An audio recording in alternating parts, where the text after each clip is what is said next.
Good evening, ladies and gentlemen. Benvenuti a tutti. Welcome to Palace Cinema and the Co-Azit Italian Family History Group's main event, featuring our very special guest, Paola and the passion of Italian cooking. Please take your seats and please take a moment to turn off your phone. We hope you'll enjoy the evening.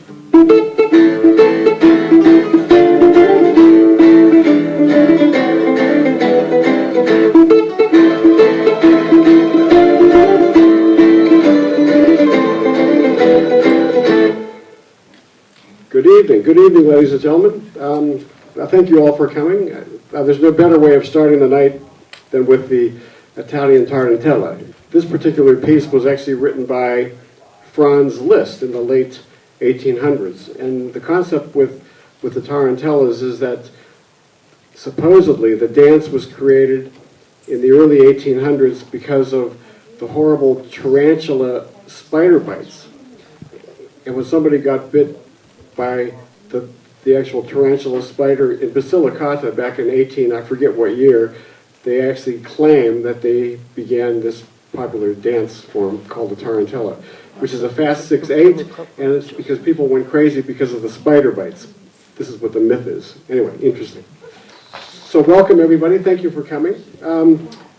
I just wanted to start by saying that our opening film, we wanted to thank our committee member and a film producer, Antonio Luciano, for the use of this film.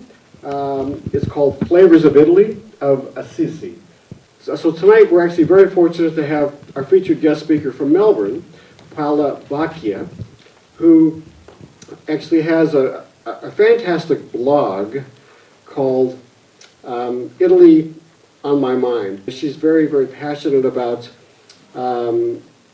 sort of Italian foods and cooking and the connection between the culture of Italian food and family, and she's going to be talking about some of the great memories that she has of that. So I'll welcome her in about 5-10 minutes time.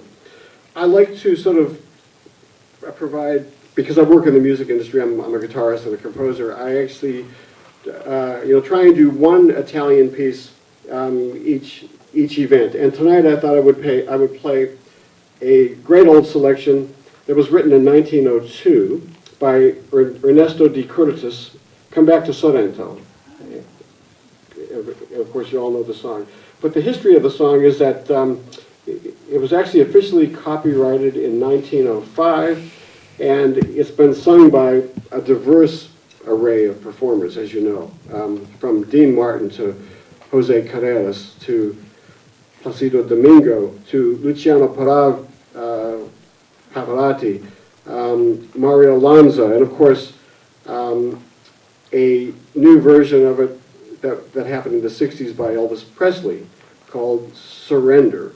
So it's the same song, of course, and the story with the song is that it was actually written for the Prime Minister of Italy in 1905 when he came and stayed in Napoli, and it was a surprise performance and an original song that was written for his stay. So, Come Back to Sorrento.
It was short, but I thought I'd keep it short because we want to try and move the night along quite well. Well, without further ado, I would like to actually introduce our guest speaker, Paola Bacchia. Paola has her degree in healthcare and works part-time at Dental Health Services in Victoria, in Melbourne. And the rest of her time, she is devoted to the passion of Italian food, through her blog, Italy on My Mind,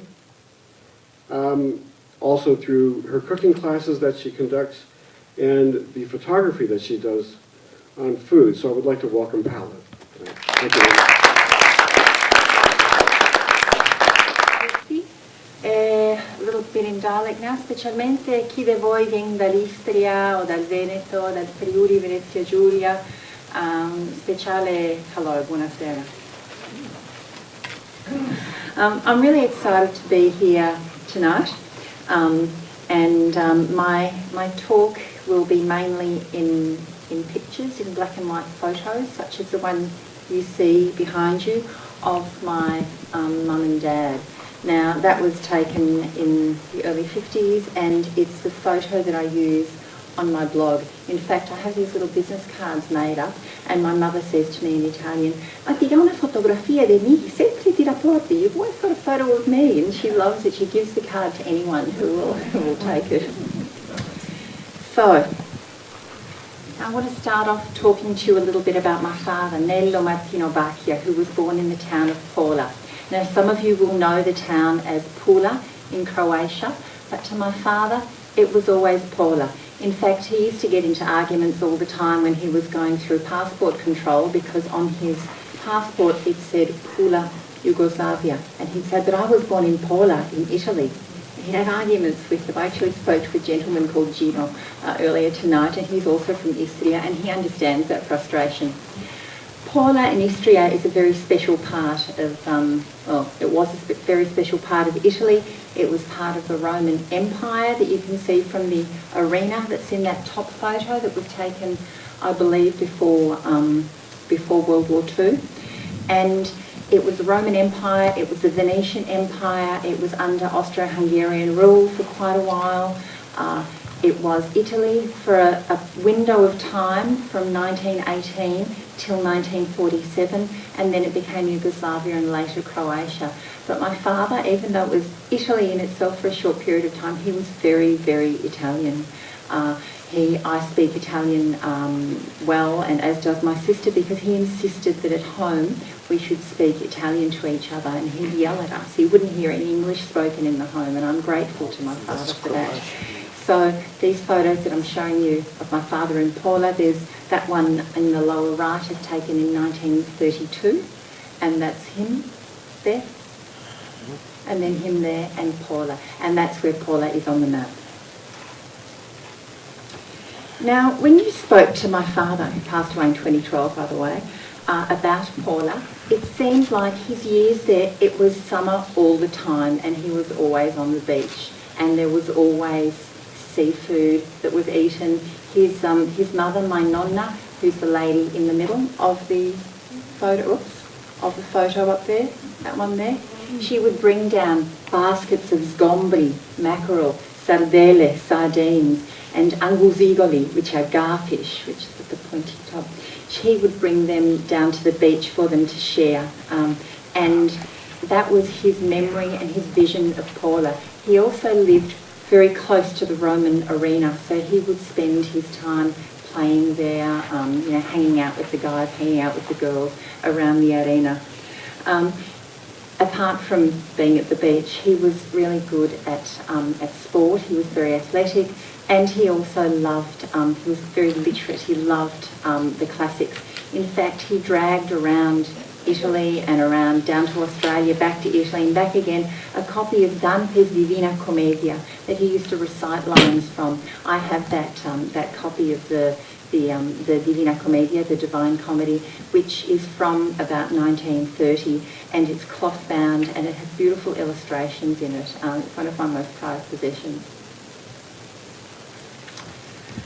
So what happened when he was 17 in 1939, he was selected to go and study in Rome at the Farnesina. Now it was very much a privilege. We can't work out exactly why he was chosen, but he was one of the Gioventù Italiana del Littorio, or the GIL. They had T-shirts that were called like that. And what it means is the Italian Youth of the Lector. Now this is a fascist era.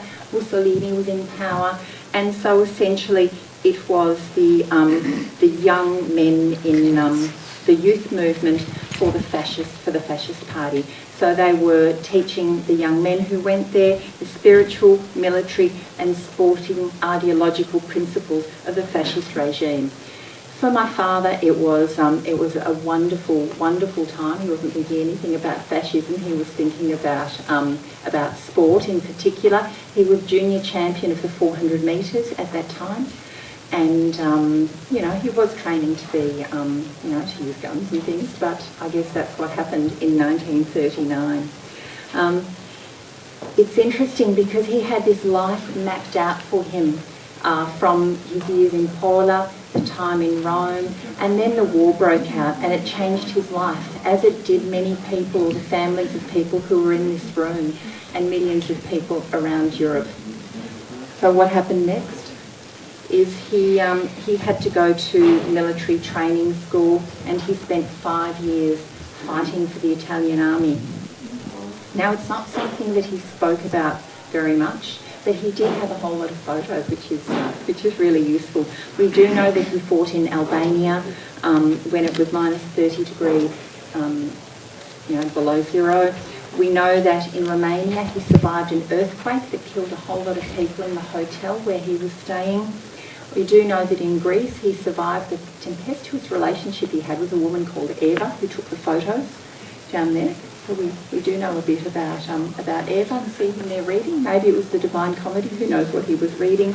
And in Russia he survived the prisoner of war camp that he was in for about a year and a half before the war ended. Now, an interesting story from that time is Eva, the girlfriend in Athens, painted a portrait of my father, which he carried around everywhere together with his copy of the Divine Comedy.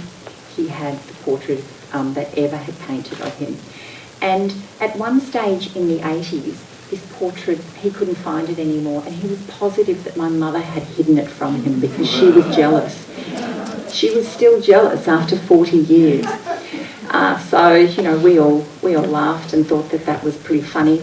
And but one day she found it, and it was behind a wall unit. And she said to him, what if I gave you that portrait? What if, I knew where it was? He said, I'd give you money for it. And she thought, all right, I will, and I'll get it out. So she got it out, she gave it to him, and she got $50 in return, and we laughed about that a lot, clearly. For his 80th birthday, I got the portrait touched up I took it to a professional artist and had it painted again and had it framed, and he just loved it. And he was saying to, my mother, I know you're jealous, but, she wasn't. And then when he passed away, they gave it to me. So I've now got that in my lounge room, and I love to look at it and to talk to him sometimes, because that's Papa in Athens in 1943. It's a very special memory. After the war, he returned to Paola, and he remained there for about a year, but then left because that part of the world was given to Tito as part of the Treaty of Paris, I think in 1947. But let's move on to my mother now. So Mama is from a town called Mansuet, which is in the provincia di Treviso, so next to Treviso. Interestingly, she never went to Treviso. It was like 25 kilometres away, but you know what? You just didn't travel that far. So she was born there. She was the last of 5 children that my nonna had in 6 years, so just one after the other. She was also the heaviest. My nonna loved cream and used to eat the cream all the time, and apparently weighed 100 kilos when my mother was born, which she didn't usually. That's my nonna up there. So my mother weighed 6 kilos when she was born, and she nearly died just because she was so enormous. So they called her Livia Ida, Carly, where's her name, up there, because the midwife who'd helped her live was called Ida. And There were 5 children, and they all left school at grade 5. My zio fide left at grade 3 because he did the exam 3 times and didn't pass it, so that was okay. The kids were encouraged to leave school early, or had to leave school early to help around the house and to help in the businesses at home. They ran an osteria. They moved, when my mother was 5, they moved to another town called Navole, and then to another one called Motta di Livenza, and they're all close to the border of Friuli, Venezia Giulia, but I still think they're in the provincia di Treviso, so still in Veneto.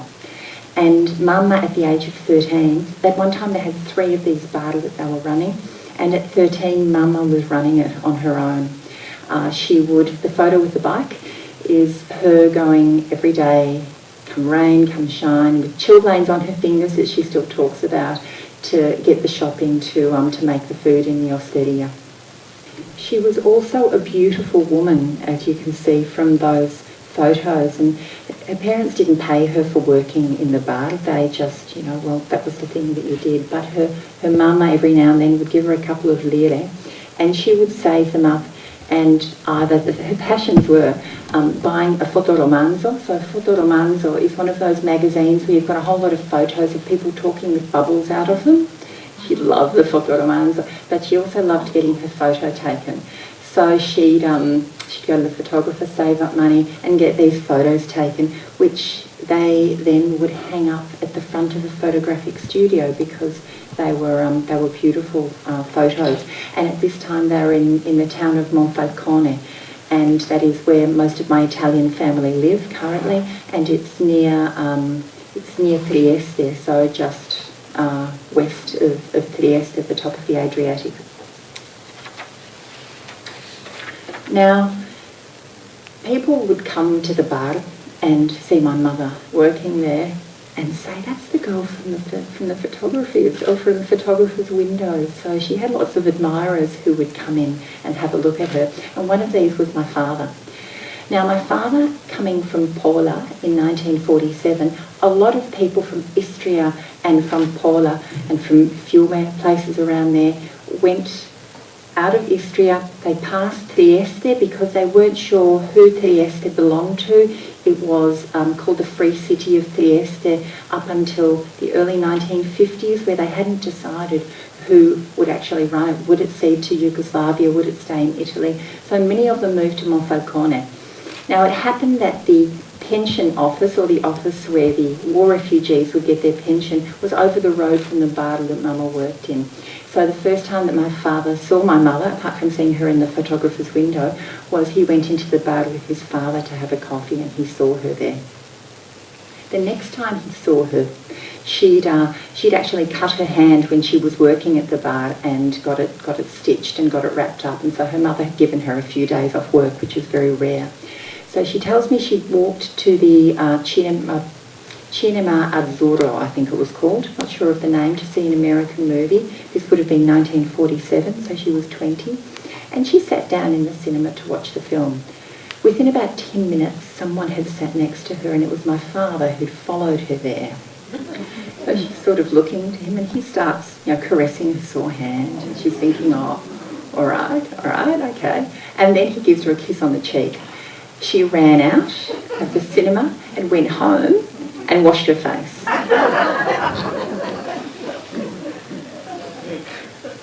Clearly things moved on after that. She didn't actually, mind that eventually, but she said to me, I was speaking to her the other day, and I showed her my photos that I would be talking to you about tonight, and she said to me in dialect, mi sono lavando la faccia, sa? I washed my face. I said, sì, mamma, va bene. I'll tell them.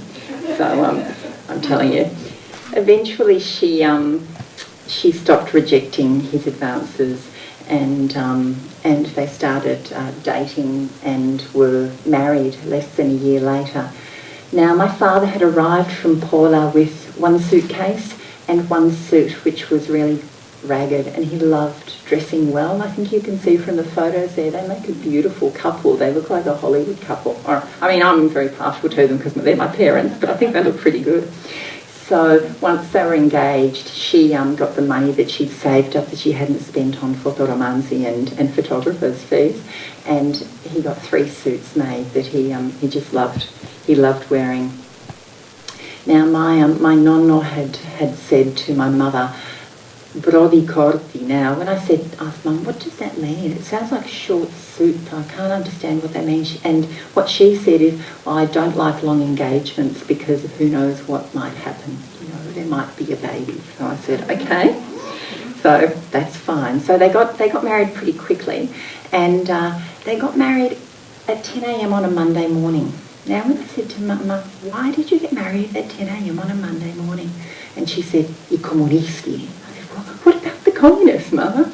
My father used to get into fights because the communists had, you know, come and taken over his beloved Paola and Istria. So if he could get into a fight with some communists, he would. He got locked in jail one night. One night my mama locked him in a room so that he wouldn't go out and fight with a bunch of, a truck had come to take all these people to Gorizia because all the Ticini, all the people that were pro-Tito, they were going to have an argument, you know, a big fight. Fisticuffs there, and he tells a story also of once very proudly picking up a communist person, throwing them on the floor, but getting the bike, spinning it around his head and throwing it into the canal. So yeah. Anyway, he was pretty fiery. So I don't know why he was hiding from them, but he was, and they got married very early in the morning. Now, there was that fear in Monfalcone at the time of communists, and I think for my father it was a particularly difficult time coming after a year in a prisoner of war camp, coming home and then your home being taken from you, or it felt like it was taken from him. So I think that, you know, the next step of his journey, which was the migration to Australia, is almost a natural step of there being no home, and it's about searching for a home. So they went to Paris for a couple of months because my mum had an aunt there, and they didn't like it there. My father didn't like it there. So they thought, maybe we can go to America. So they inquired about the ships to America, but there was a long wait to go to America. So they thought they'd wait for a ship to Australia. Now, my father had a camera, which was great, and I think he took some really good photos for back then. Here are some photos that were taken while they were waiting for the boat, of Mama looking really unhappy, peeling something, onions or potatoes, and of her, she tells me, wearing a beautiful black velvet skirt that was hand-painted, and also some of the people lining up to get on the boat. Now, apparently, and maybe there were some people in the audience who came here by boat at that time, but they were given less than a day's notice to pack your stuff, and the ship was ready for you. In fact, my nonni, my mother's parents, had come down to Naples because they left from Bagnoli to see them, and they arrived one day after the ship sailed, which is really sad because then she didn't see them for another 13 years. So, you know, we didn't have mobile phones and Facebook to say, this is where I am now, you know, come and see me, I'm leaving on a ship. One other story I'd like to tell you from that time is they didn't have a lot of money, but they had an amount of money saved to go to Australia with. And my father was really fussy with food. Now, he didn't like the food in the migrant camps in Italy, and I'm thinking, wait till he gets to Bonegilla, see if he likes the food there. That was much worse.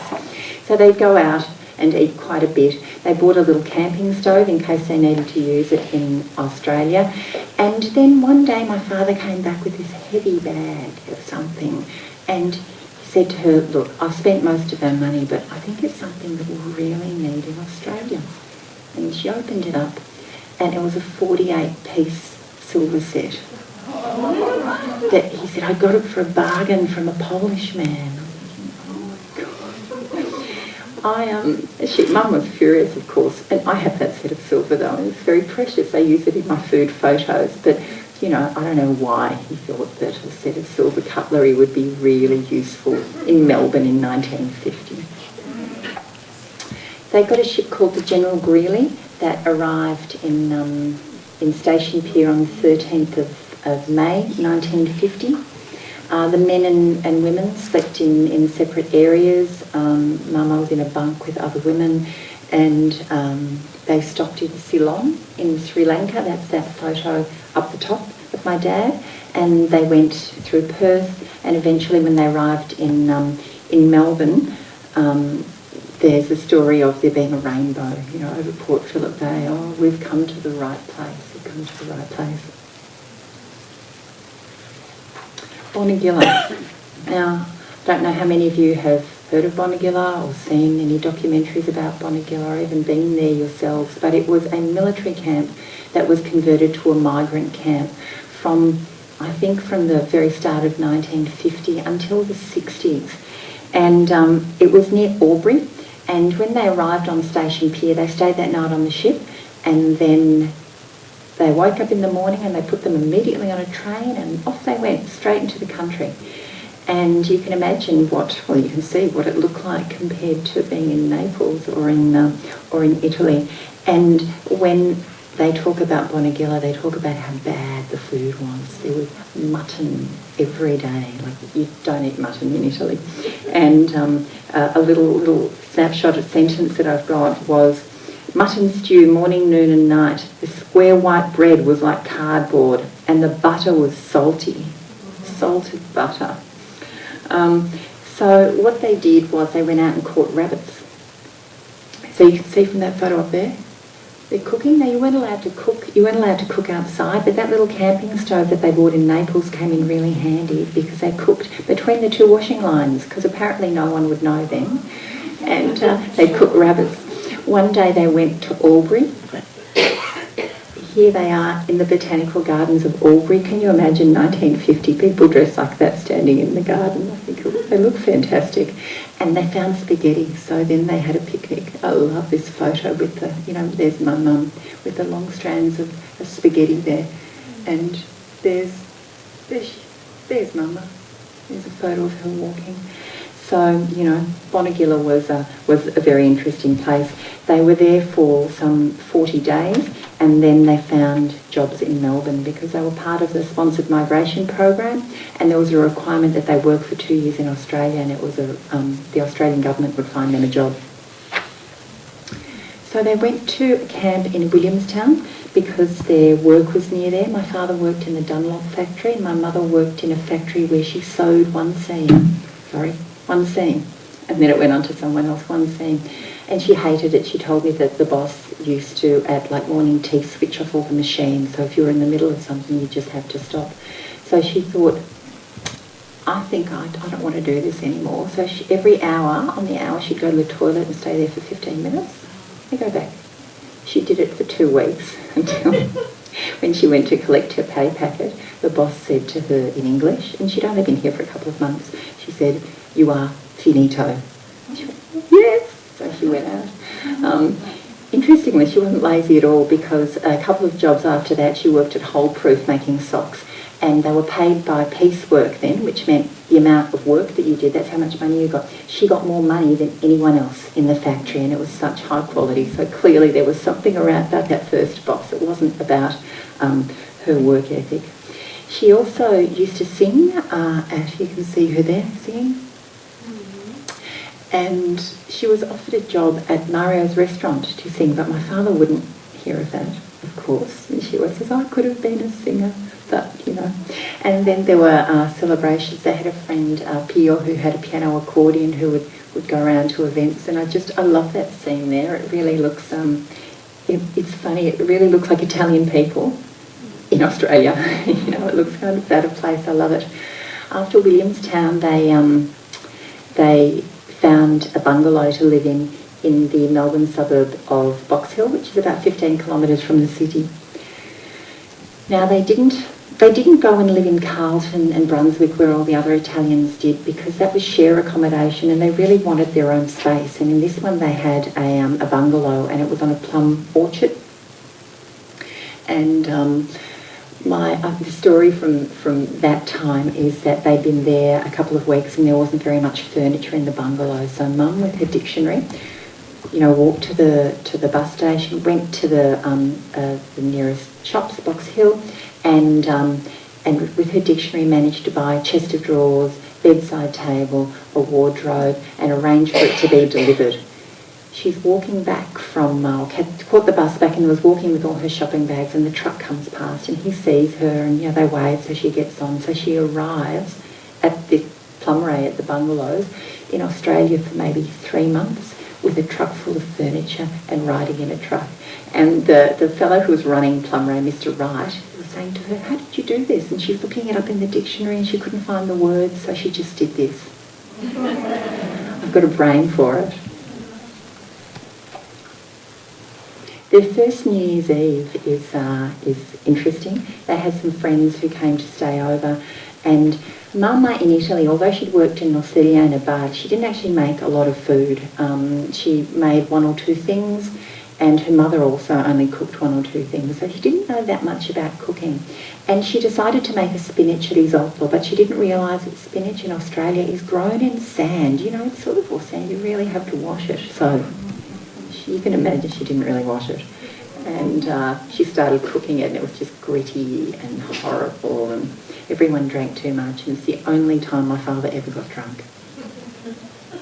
He used to say that all the time, the only time I ever got drunk, and it was that spinach. My uncle Fidencio came over 2 years later, and he was sponsored by my mum and dad. He came on his own, and he came because it was a land of opportunity, really. Mum and Dad had said to him, you can make all this money, it's cheap over here, there's all this land. And so he came, and what he brought with him was a cookbook called Il Tesoretto della Cucina. And Mum specifically asked him to bring a cookbook because she couldn't read enough English to work it out, and she really wanted to cook well. So he not only brought the cookbook, but he brought skills, and that was skills to build. So what they did pretty soon after that is they bought a couple of blocks of land that were next to each other. Now, if any of you know Melbourne, Box Hill, that's Station Street in Box Hill up the top, which is where Deakin University is, look, it's just pretty much empty there. And the house on the right is the house that my father built with my Zio Livio.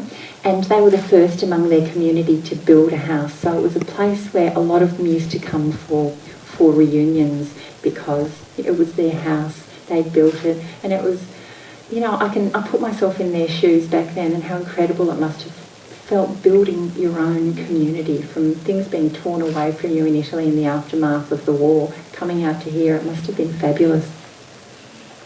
And there was a lot of celebrations that happened, and Mama was cooking out of her Tesoretto della Cucina Italiana, out of her book, and you see all these beer bottles down here. No, that wasn't beer. They were making their wine, which was good. It was one of the first things that Dad started making. Mind you, at this time, Australian people would call it plonk, and it was terrible what you found here. Not like these days, Australian wine is fantastic, but back then it was terrible, and Australian people didn't really drink it that much. So they were making their own wine. And there was, of course, the making of grappa too, which I'd like to know someone who could sell me grappa made in beer bottles. I didn't say that. Okay, I really would though. And look, they were great times. There were times of the paesani being together before there were a lot of children, and before people moved their separate ways, because after some time, you get settled into the new community, things change. These were really the golden years. There was also what Papa called scampagnate, when they would go out to the country. They'd go to Seaford Beach, they'd go up into the Dandenongs, they'd have picnics, they'd, it was lovely having everyone around. In 1954, my mother's brother Livio came out from Monfalcone with his wife Dina, and in 1956 her mother came out. That's my nonna there, Nonna Carolina, with my sister behind her. And Nonna came out and spent 6 months here. I think she didn't want to go back. She had 3 children here, some grandchildren. It was pretty good. But she had to go out. And it was a lovely time for Mama, I think.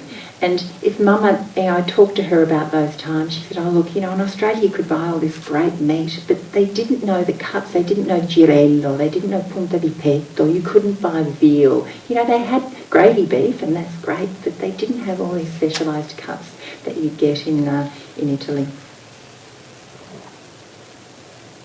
And of course, they loved getting dressed up and going out too. They didn't do it that much, but they certainly cut a fine figure. And I have no doubt that my father put the camera around his neck for the photo because he was a bit of a show-off. But I love that photo of them. And the story around this photo here is when my mother announced she was pregnant with my sister, and it was a bit of a celebration. In 1963, my mother and my sister went back to Italy on the ship for 6 months, and she took this photo of my father. They're all looking up. There's a whole group of family and friends in that group that had come to wave goodbye to Mama. She'd gone back because her sister Clara was unwell. My father joined them about 3 months later. He flew over, and then they all came back. They all came back together. And that was just for a holiday, but it was the first time after 13 years they'd been back, and I think they found things had changed quite a bit, and that Italians or people that migrate to one country, they have this vision of what their country is like, and when they go back to it after some time, it's actually changed. The country has moved on, but they've stayed in a different kind of world. And I often feel that Italians who migrate are more Italian than Italians because they have this real sense of nostalgia and longing for the old country and memories of what things were like. And you know, the unthinkable happened in 1971, apart from the fact I was born. There was a little blonde girl there who was really, really tall from a very, very young age. We went to Italy for a holiday in 1970 for Christmas, and somehow my mother's sister convinced us to migrate. So we left my sister Barbara, who was 15 at the time, we left her in Monfalcone. We came back by ship. We sold the house. They quit their jobs, and they moved to Italy in 1971. Now, Mama actually had said to Papa, and there were arguments all the time. I don't remember. I was 5 or 6 around at that time, so I don't remember very much of it. But there were arguments all the time because she was very pragmatic and she wanted to, well, no, let's rent the house out for a year. Let's take leave from our jobs because things might not work in Italy. But by that stage, my father had become very nostalgic for Italy. He was like, no, we're selling everything. So that's what we did. And we went over by ship. And we stayed a year and a half because my father couldn't find a job at all. He was 51. No one would take a 51-year-old. We lived in a tiny little apartment in Monfalcone. I went to school. My mother worked in a shop for her sister, and we used up all our money. Everything that they'd built for 20 years had vanished in that year and a half in Italy. And so the story goes then that my mother said, well, I'm leaving, I don't care. You stay here with your beloved Italy and all your nostalgia. I'm taking Paola home. Because my sister had lived there for 2.5 years. She was 16, she was meeting boys, you know, it's a very different age, whereas I was 6. I missed my backyard, to tell you the truth. We were in a tiny apartment that had no windows in the lounge room. My father would sit there smoking the pipe incessantly all the time. So we decided that we'd all come back. My father flew back early and found a house to rent, and then we followed once he'd found that. And then eventually we did buy another house in a suburb called Vermont South, which was a new suburb, but my father had to work 2 jobs. Half the house was empty of furniture for years because we didn't have the money to buy furniture. My father was building furniture, was building chairs, was building wall units, was building tables. My mother worked. They both retired at a much older age because of what had happened. And the next house that we had is the house that I most remember. Now, I've skipped over 40 years, I'm sure you'll realise, but that is because, you know, they lived in that house, they made a wonderful life there. My father had a beautiful, beautiful big vegetable garden that he loved. There were grandchildren were born. My father particularly helped my sister and I with our studies so that we both went to university. It was, you know, they were great years. We all travelled a bit. In spite of that setback of moving back to Italy, we were okay. he was diagnosed with bowel cancer in 2010, and it's funny because he never told anyone in Italy what he had. He said, quel brutto male, you know, that really bad illness. You could never say the word. And his sister, you know, when I had to call her up to say that he passed away 2 years later, and he said, what did he die of? And you know, they'd all sworn that I couldn't tell him. So I said, well, he was old, he just died. And she's like, no, what did he have? I said, no, he just died. Non si può parlare di quel brutto male. So, you know, but, you know, when he was diagnosed in 2010 and he had an 8-hour operation, which he survived at 89, he was a very strong, tall man. He was, you know, 193 centimetres.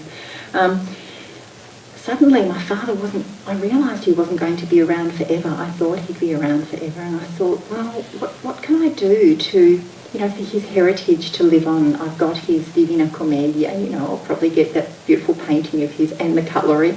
But my sister's furious about the cutlery, by the way. She told my mother, she hasn't told me, but anyway.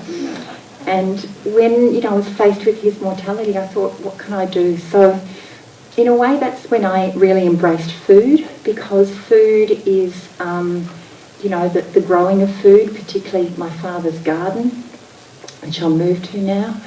You know, Papa always had a garden. You can see him there in Plumray in 1952. In the bottom photo in the 80s, probably with his front garden. You know, he'd stand out the front and wave to everyone when they drove past. All the locals knew him. And then, you know, the Garden of Plenty in the photo to my right, where my father grew everything in the garden, and my mother would turn it into something wonderful. We had jams all the time. We had basil pesto. We had sun-dried tomatoes. We had, for Christmas, the best gift that my father could give my sister and I were plats of garlic. You know, you'd grow all the garlic bulbs, you'd harvest them, and then you'd make them into a plat. And what a wonderful gift. I mean, some people might think you want garlic for Christmas, but really, homegrown garlic is absolutely beautiful. Exactly. So, you know, having my food blog and sharing all these food memories and even telling the story with you is a way of keeping that memory alive, and also of my heritage. And not to forget my mother too, but she's still around, so it's still a little bit different. The other thing that he shared with me was, I guess, the love of seasonal markets. Every time I go to a city, I want to see the market, because I think the market and what's grown there will tell you so much about the people and how they live.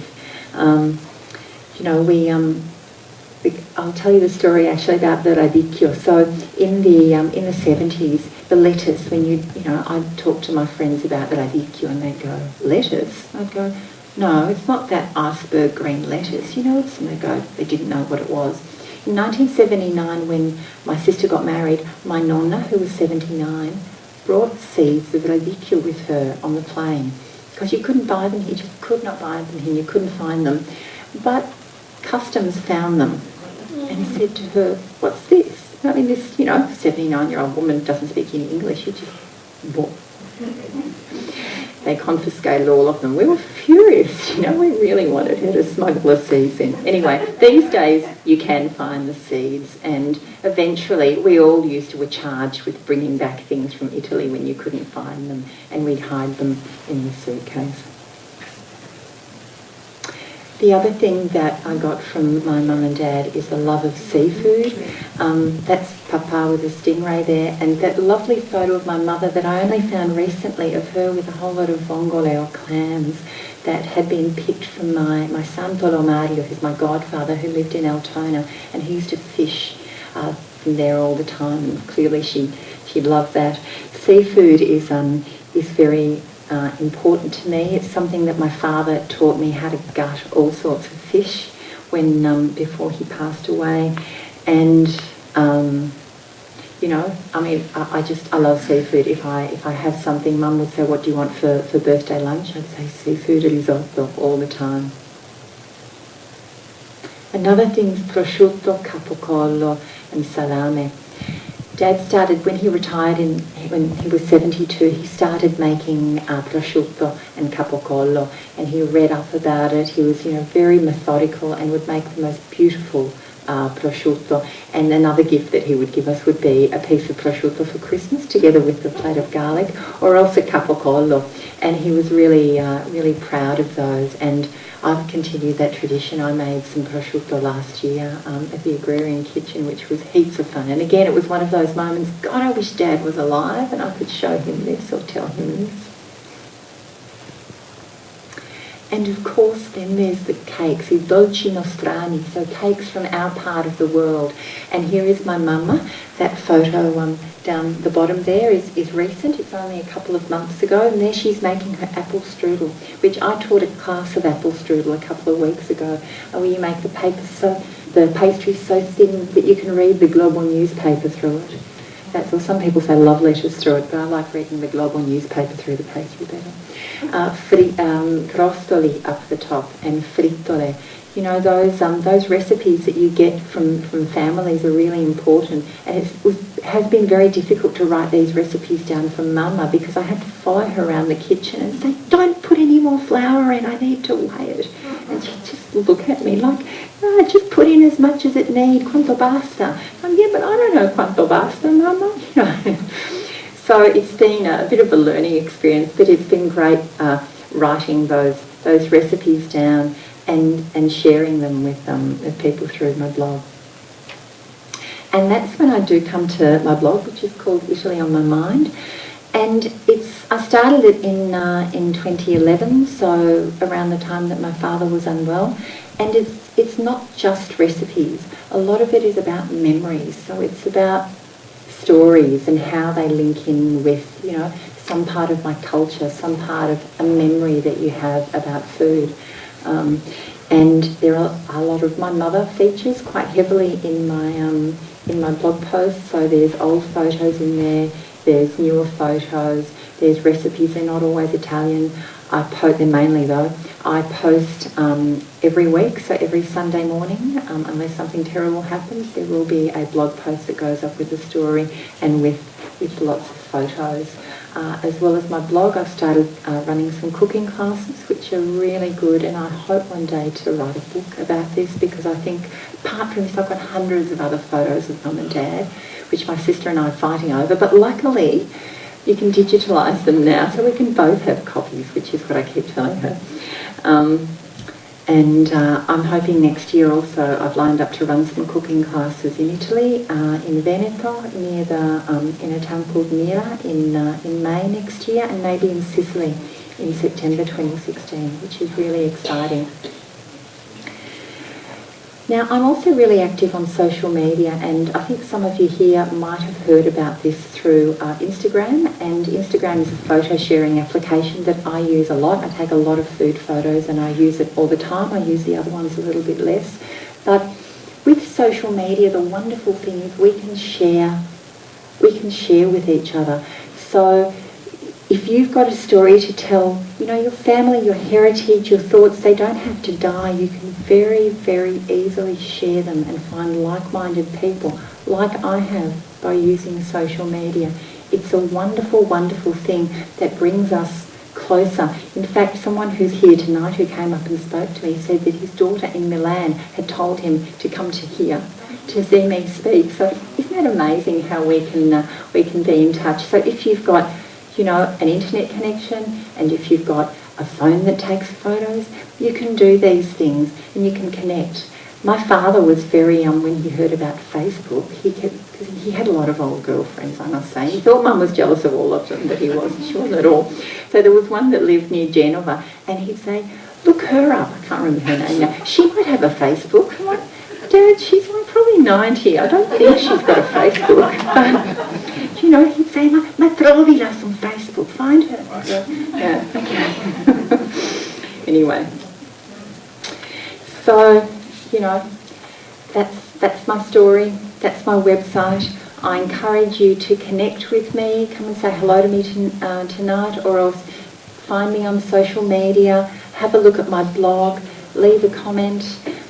It's been a real privilege to share this story. Thank you so much to Maria for finding me and first emailing me, and Art for facilitating it all. I hope you've enjoyed sharing a couple of my memories and seeing some of these photos and hearing it. Thank you very much.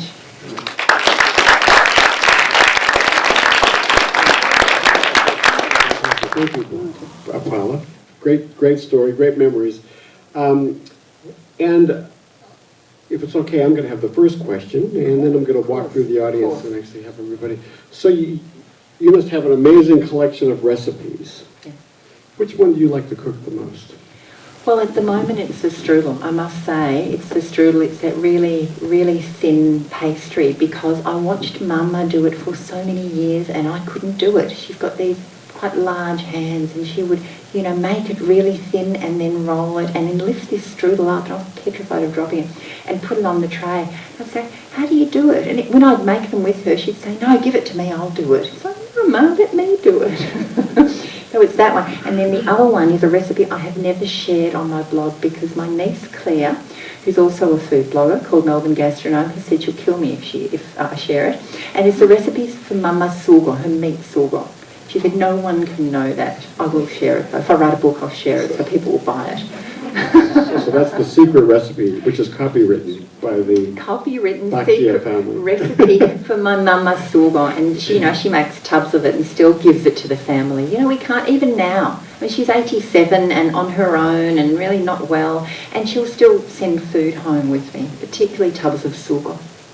Fantastic. That's great. So you must all go to Italy on my mind. It's a really great blog. She has some really, really great stories, some really, really great recipes. So I'll just open this up to anybody. Please raise their hand who has some questions. We have about 15 minutes. So, And I was actually on Masterchef 4 on that series. oh, were you? Really? Yes, I was. Oh, sorry, I didn't. I was on Masterchef. I was in the top 50, and then I left because my father was diagnosed with secondary tumours, so I left. I was on 5 episodes. So my father said, what are you doing on a cooking show? You can't cook. Yes, I can. Cook. And I remember the Christmas before he died, he said, ma ti puoi cucinare, sai, you can cook, you really can. Where did you learn to cook like that? It's like, Mama. Fantastic. So it seems like your blog, you actually really got passionate about this whole concept after your father passed away, which is really cool. It's interesting. It's about wanting to continue that legacy and to not lose that. And if you've got a way of expressing that, then you do it. Well, one thing that Paola was very fortunate about is that her father in the household insisted that they spoke Italian all the time, she was telling me, which is really fantastic. Because a lot of us, from Italian background have lost that because our parents have immigrated from overseas and they actually didn't bother keeping that in the household. And it's great that your dad did.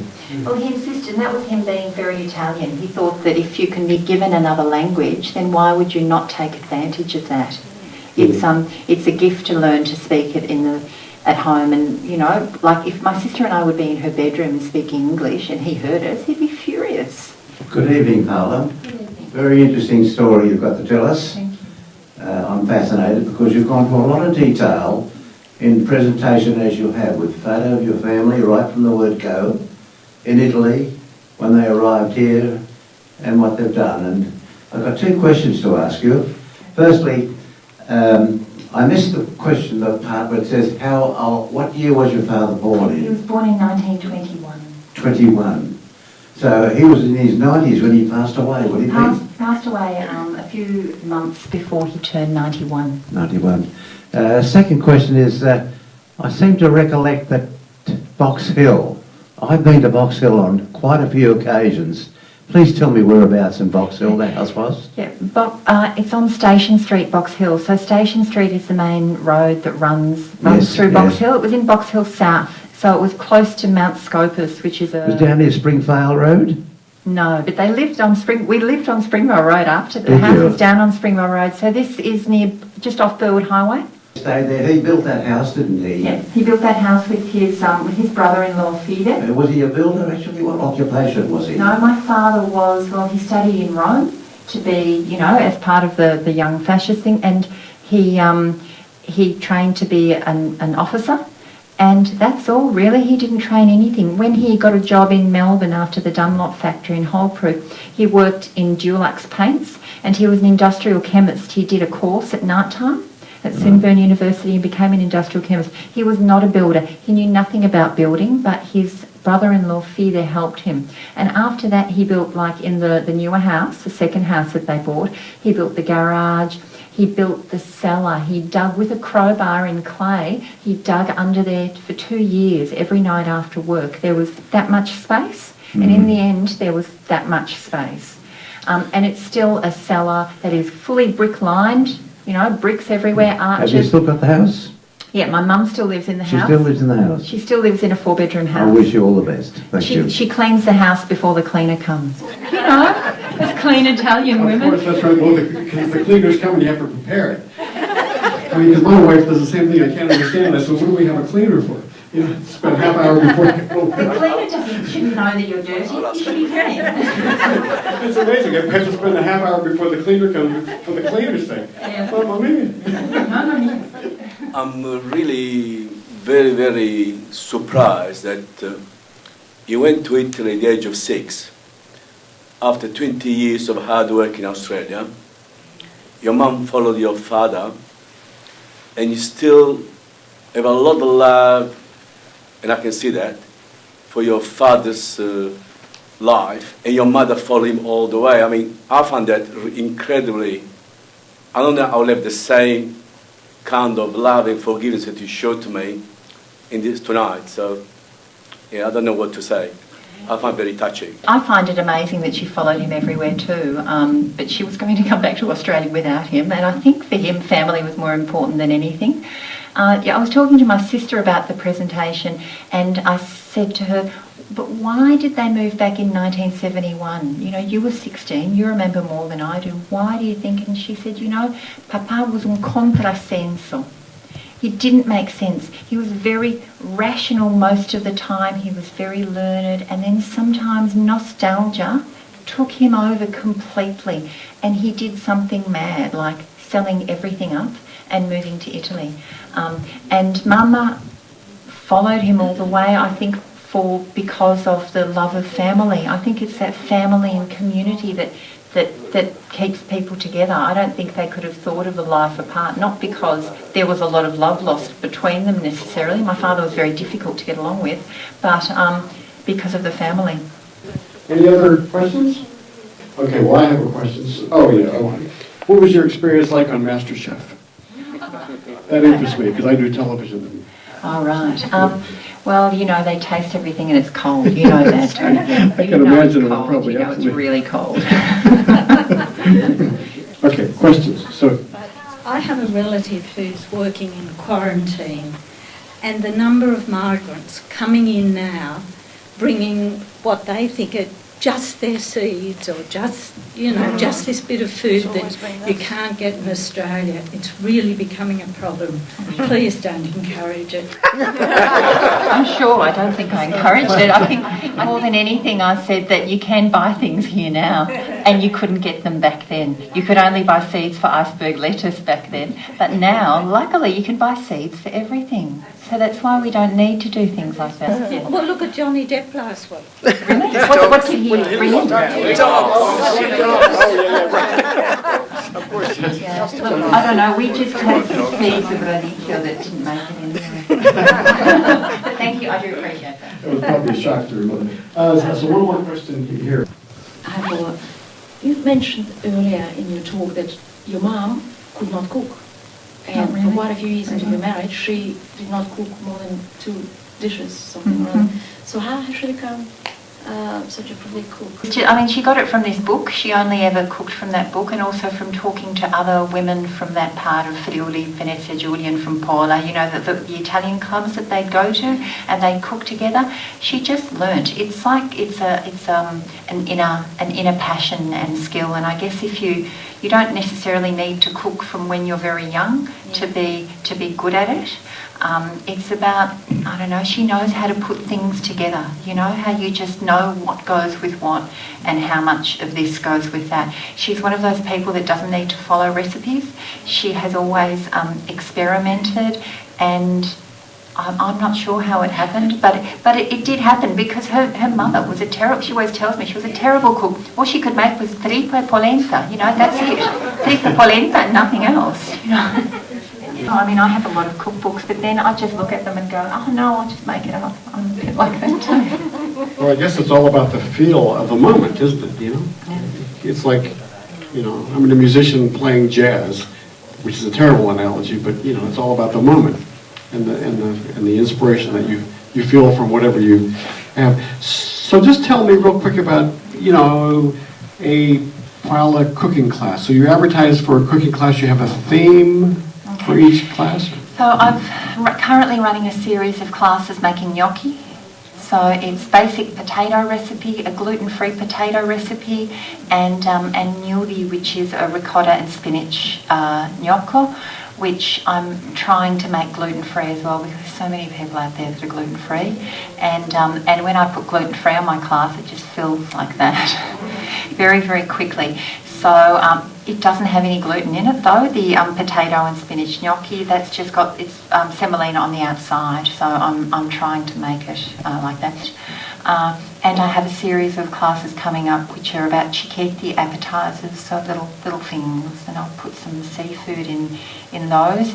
The ones that I'm planning to do in Italy is, the one in Sicily is still really early days, but it's with a lady called Fabrizia Lanza, who has the Anatasca Lanza cooking school south of Palermo, and she lives on this amazing vineyard and everything grows there, so it would be about Sicilian flavours. And the one in near Venice is more, there's a beautiful apartment with a great kitchen, and she said, bring people here, do whatever you like, and you can, you know, we'll work out a financial arrangement in these gorgeous apartments on the Brenta River. So that will be about cooking like a lunch, like, you know, 3 courses together, just cooking, with having a good time, learning a few things, sharing a glass of prosecco, and having fun. Fantastic. So would you ever consider doing one in Sydney? Yeah. Have you ever done one in Sydney? No, I haven't done one in Sydney. I need a good kitchen. And I don't, you know what I don't like necessarily is a commercial kitchen. And I've been to lots of classes where they're running commercial kitchens. I love running it out of my home because it gives you a sense of place and a sense of family and a sense of, you know, that whole community thing, which is what I'm about and my parents were about. That's why, you know, you've got to balance it between a commercial kitchen or a home space. So, yeah. Fantastic. Well, look, thank you so much for coming right to Sydney to speak for us tonight, Paola. We really appreciate it. Fantastic story. And I'm not sure about anybody else, but oh fame. Oh fame molto, you see. So thank you very, very much.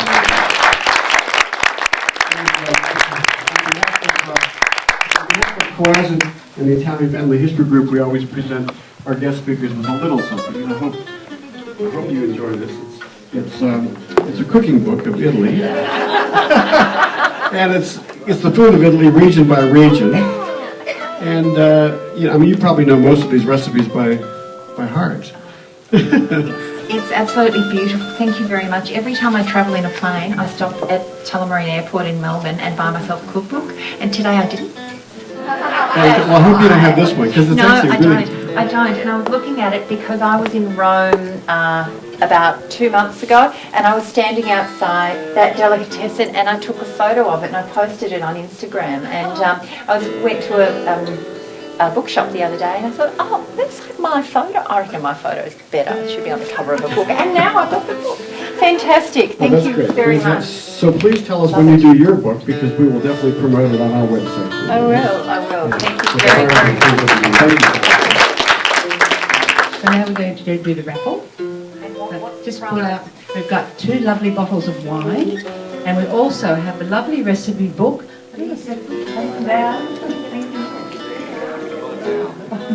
Okay, I don't know if you want, this is the book, or else you can have a lovely bottle. B11. B11. Congratulations. Thank you. Sorry. And as well. What would you like, the wine or the book? I'm not much of a reader, so Okay, you better have the vino then. I'm the vino. Okay. B76. B76. B84. So this fellow here, I have to tell you, I have a family tree, and actually this gentleman met up with my brother at a funeral, of all places, and we realised that we both had the same name, Ravisi, and so we got together and we dug around and we found that my grandfather and his grandfather, is that right? Yeah, Yes. were brothers. Yeah. So how about that? And we never knew, I never met frank until recent years.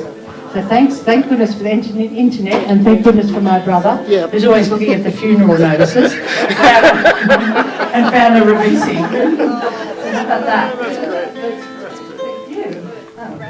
So anyway, so thank you all very much for coming. And I look forward to seeing you at the end of June. I can't remember the date. It's the 24th of June. Yes, we have Romeo Farniolo, who is the president of the Giuliana Association of Italy, who's coming to speak for us. So it should be a really interesting night. Hope to see everybody there.